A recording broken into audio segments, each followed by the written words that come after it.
नमस्ते, मैं संगीता। आज मैं आपको सीख देने वाली कहानी सुनाने वाली हूँ।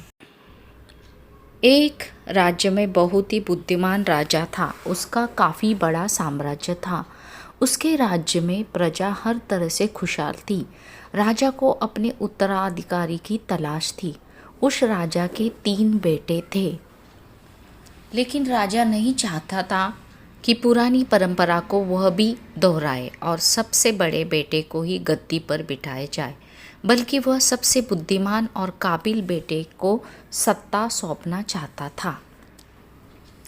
इसलिए राजा ने उत्तराधिकारी के लिए तीनों की परीक्षा लेने का फैसला किया। एक दिन राजा ने तीनों बेटों को अलग अलग दिशाओं में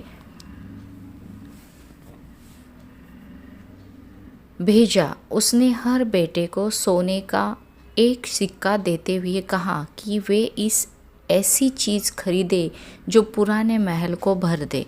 पहले बेटे ने सोचा कि पिता तो सठिया चुके हैं, इस थोड़े पैसे से इस महल को किसी चीज़ से कैसे भरा जा सकता है। इसलिए वह एक महकाने में गया, शराब पी और सारा पैसा खर्च कर डाला।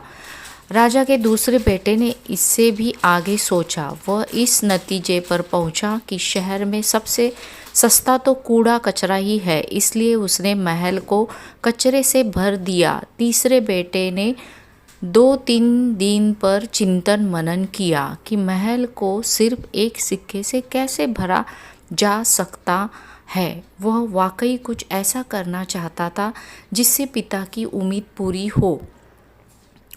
उसने मोमबत्तियाँ और लोबान की बत्तियाँ खरीदी और फिर पूरे महल को रोशनी और सुगंध से भर दिया।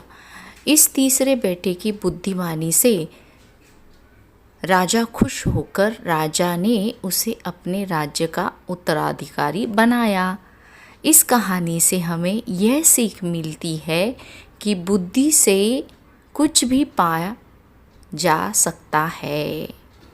आपको ये कहानी कैसी लगी कमेंट करके ज़रूर बताइए। फिर मिलते हैं अगले वीडियो में। Bye bye. जय श्री कृष्ण।